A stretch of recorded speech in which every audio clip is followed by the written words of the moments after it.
नमस्कार दोस्तों, स्वागत है आपका आज की हमारी नई वीडियो में। आज हम बायोलॉजी के जीव विज्ञान के अंतर्गत WBC और प्लेटलेट्स के बारे में विस्तार से चर्चा करेंगे। लास्ट वीडियो में हमने हीमोग्लोबिन और एनीमिया के बारे में चर्चा की थी। आज हम WBC और प्लेटलेट्स को खत्म करेंगे। तो WBC जो होती है, WBC को हम कहते हैं white blood cells. White blood cells यानी श्वेत रक्त कणिका, यानी सफेद रक्त कणिका जो WBC होती है, इसका फुल फॉर्म होता है व्हाइट ब्लड सेल्स। और यदि इसके वैज्ञानिक नाम की चर्चा करें कि वैज्ञानिक नाम क्या होता है, तो वैज्ञानिक नाम इसका होता है ल्यूकोसाइट। इसको ल्यूकोसाइट के नाम से भी जाना जाता है, यानी साइंटिफिक जो इसका नेम होता है वो होता है ल्यूकोसाइट। इसका जो कार्य होता है, इसका मुख्य कार्य होता है शरीर की रोग प्रतिरोधक क्षमता बढ़ाना, यानी शरीर की रोगों से रक्षा करने या बाहरी जो बैक्टीरिया या जीवाणु ऐसे होते हैं जिनको शरीर से नुकसान, उनसे शरीर को नुकसान होता है, तो उनको खत्म करने का एक कार्य करता है, यानी शरीर के सैनिक के रूप में कार्य करता है। शरीर का सैनिक कहा जाता है।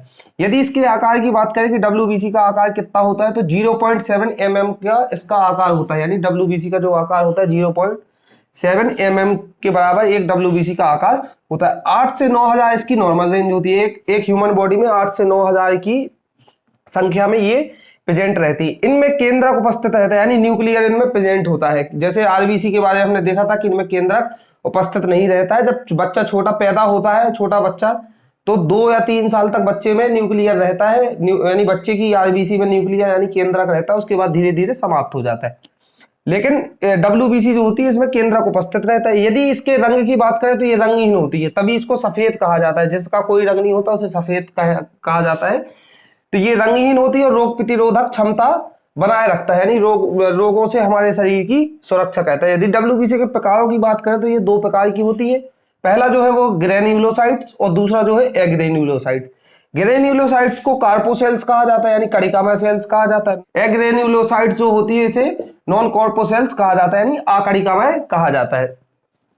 यदि ग्रेन्युलोसाइट्स की बात करें, ग्रेन्युलोसाइट जो होते हैं वो 3 प्रकार के होते हैं, इओसिनोफिल्स, बेसोफिल्स और न्यूट्रोफिल्स। यानी यदि हम ग्रेन्युलोसाइट, यानी WBC जो होती है ये 2 प्रकार की होती है, ग्रेन्युलोसाइट और एग्रेन्युलोसाइट। लेकिन जो ग्रेन्युलोसाइट और एग्रेन्युलोसाइट होती है इनके भी प्रकार होते हैं। तो ग्रेन्युलोसाइट के जो प्रकार होते हैं वो 3 प्रकार है, इओसिनोफिल, बेसोफिल और न्यूट्रोफिल्स। एग्रेन्युलोसाइट्स के 2 प्रकार होते हैं, मोनोसाइट और लिम्फोसाइट। इनके बारे में भी हम विस्तार से देखेंगे। और इसके बाद हम देखेंगे कि शरीर में जो RBC का जो निर्माण होता है, जो RBC का निर्माण होता है अस्थि मज्जा यानी बोन मैरो में, लिम्फ नोड, लिम्फ और स्प्लीन यानी प्लीहा में। तो 3 जगह जो होता है WBC का निर्माण होता है, अस्थि मज्जा में, लिम्फ नोड में और स्प्लीन में। WBC के यदि जीवन काल की बात करें कि इसकी लाइफ टाइम कब तक की होती है, तो 2 से 3 दिन का जीवन काल इसका होता है। WBC का 2 से 3 दिन का जीवन काल होता है। इसमें जीवाणु विषाणु के आक्रमण से यदि बॉडी में जीवाणु या विषाणु का आक्रमण होता है तो ये TLC यानी टोटल ल्यूकोसाइट्स काउंट बढ़ जाता है। TLC का फुल फॉर्म होता है टोटल ल्यूकोसाइट्स काउंट। तो ये बढ़ जाता है। तो इससे जब WBC यदि बढ़ी हुई आती है तो ये समझ में आ जाता है कि किसी जीवाणु या विषाणु का बॉडी में प्रभाव बढ़ गया है। यदि प्रभाव बढ़ जाता है, WBC बढ़ी हुई आती है, तो इसे ल्यूकोसाइटोसिस कहा जाता है। ल्यूकोसाइटोसिस की कंडीशन में क्या होता है, इसमें ल्यूकोसाइट्स बढ़ जाती है, यानी WBC बढ़ जाती हैं। किस कंडीशन में ये बढ़ जाती हैं, तो वो कंडीशन होती है कि जीवाणु या विषाणु का बॉडी पर कोई इफेक्ट पड़ता है। यदि हम बात करें तो टाइफाइड या एड्स नामक यदि बीमारी हो जाती है, उसमें टोटल ल्यूकोसाइट्स काउंट जो होता है वो घट जाता है, यानी WBC कम हो जाती है। यदि WBC कम हो जाती है तो उसे ल्यूकोसाइटोपीनिया कहा जाता है। बढ़ जाती है तो ल्यूकोसाइटोसिस और कम हो जाती है ल्यूकोसाइटोपीनिया कहा जाता है। इसके बाद जो ये ग्रेन्युलोसाइट्स हो या ग्रेन्युलोसाइट्स है, इनके प्रकारों की बात करें तो ग्रेन्युलोसाइट्स का पहला होता है इओसिनोफिल्स। इओसिनोफिल्स की जो मात्रा होती है वो 2.8% मात्रा होती है। इसमें WBC में 2.8% इसकी टोटल मात्रा होती है। एसिडोनोफिल्स भी इसे कहा जाता है। किसको? इओसिनोफिल्स को एसिडोनोफिल्स भी कहा जाता है। यदि इसके आकार की बात करें तो ये द्विपिंडलीय आकार की होती है। कौन सी? इओसिनोफिल्स। ये प्रकृति की बात करें तो अभक्षण प्रकृति की होती है, यानी ये भक्षी प्रकार की नहीं होते हैं। अभक्षण नॉन फैगोसाइटिक इनकी प्रकृति होती है, इनका नेचर होता है। यदि इसकी कमी हो जाए तो कमी की वजह से इसमें कृत्रिम संक्रमण बढ़ जाता है, अति संवेदनशीलता बढ़ जाती है, दमा और ज्वर की शिकायत भी बढ़ जाती है। अगला जो प्रकार है वो है बेसोफिल्स। बेसोफिल्स जो होता है इसकी जो मात्रा होती है वो 0.5% से 1% तक की इसकी मात्रा होती है, किसकी? बेसोफिल्स की। बेसोफिल्स की 0.5 से 1% तक इसकी मात्रा होती है। डब्ल्यूबीसी का सबसे कम संख्या में ये पाई जाती है। यदि डब्ल्यूबीसी में संख्या की बात करें कि इन तीनों में से जो सबसे कम संख्या में पाई जाती है तो वो बेसोफिल्स, सबसे अधिक संख्या में पाए जाते हैं न्यूट्रोफिल्स, वो आगे देखते हैं। और जो यूजरोफिल्स होते हैं वो 2.8% पाए जाते हैं। यदि इनकी प्रकृति की बात करें तो ये भक्षण प्रकृति के होते हैं। भक्षण प्रकृति से मतलब है कि यदि इसको समझ आता है कि किसी चीज से खतरा है, यदि कोई जीवाणु विषाणु है तो उस पर अटैक करके उसको भक्षण यानी खाकर समाप्त कर देते हैं, तो ये भक्षण प्रकृति के होते हैं बेसोफिल। आकार इनका त्रिपिंडलीय होता है। त्रिपिंडलीय, इसका द्विपिंडलीय होता था आकार, इसका त्रिपिंडलीय आकार है। त्रिपिंडलीय यदि इसकी कमी हो जाती है तो चिकन पॉक्स या शीतला माता जो रोग होता है, जो शरीर में छोटे छोटे दाने निकल आते हैं, वो नामक बीमारी हो जाती है किसकी कमी से? बेसोफिल्स की कमी होने पर।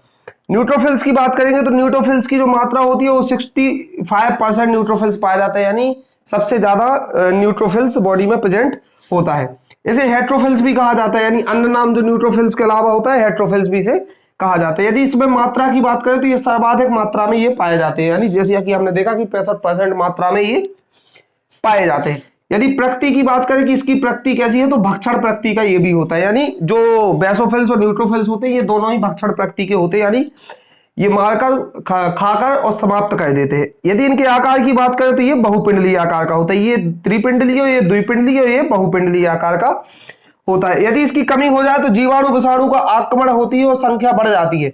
जीवाणु विषाणु जो आक्रमण करता है तो उसकी संख्या वो धीरे धीरे जीवाणु विषाणु बॉडी के अंदर बढ़ाते जाते हैं, किसकी कमी होने पर? न्यूट्रोफिल्स की कमी होने पर। इसके बाद हम बात करेंगे मोनोसाइट और लिम्फोसाइट की, और मोनोसाइट और लिम्फोसाइट के बाद प्लेटलेट्स की। तो दोस्तों इसके बाद हम बात करेंगे मोनोसाइट्स और लिम्फोसाइट की, जो कि ग्रेन्युलोसाइट्स के प्रकारों के बारे में हमने बात कर ली थी। ये ग्रेन्युलोसाइट्स के प्रकार है, मोनोसाइट और लिम्फोसाइट। तो मोनोसाइट में हम देखेंगे ये सबसे बड़ी डब्ल्यूबीसी की सेल होती है, सबसे बड़ी डब्ल्यूबीसी होती है। अभी तक हमने छोटी सा और डब्ल्यूबीसी के बारे में बात की थी, ये जो, लेकिन ये सारी डब्ल्यूबीसी के जो प्रकार होते हैं उनमें सबसे बड़ी डब्ल्यूबीसी होती है जो होती है मोनोसाइट की। इसका जो आकार होता है वो घोड़े के नाल की तरह होता है, तो घोड़े के नाल की तरह होता है इसका आकार, इस तरीके से इसका आकार होता है। यदि आकार देखा जाए तो इसका इस तरीके से होता है, घोड़े की नाल की तरह इसका आकार होता है, किसका?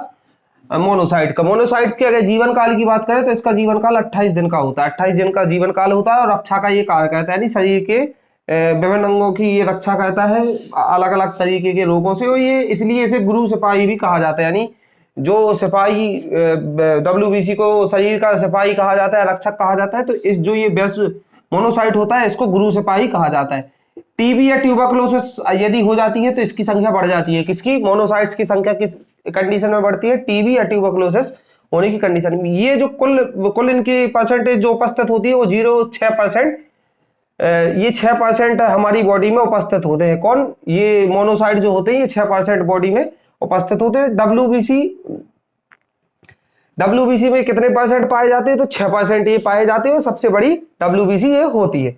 यदि आगे बात करेंगे अगले प्रकार की, तो जो दूसरा प्रकार है वो है लिम्फोसाइट। लिम्फोसाइट जो होती है सबसे छोटी होती है, ये सबसे बड़ी होती है मोनोसाइट, और लिम्फोसाइट जो होती है सबसे छोटी होती है। जीवन काल की बात करें तो 3 दिन का इनका जीवन काल होता है। 2 प्रकार के होते हैं, 2 प्रकार कौन कौन से? टी लिम्फोसाइट्स और बी लिम्फोसाइट्स।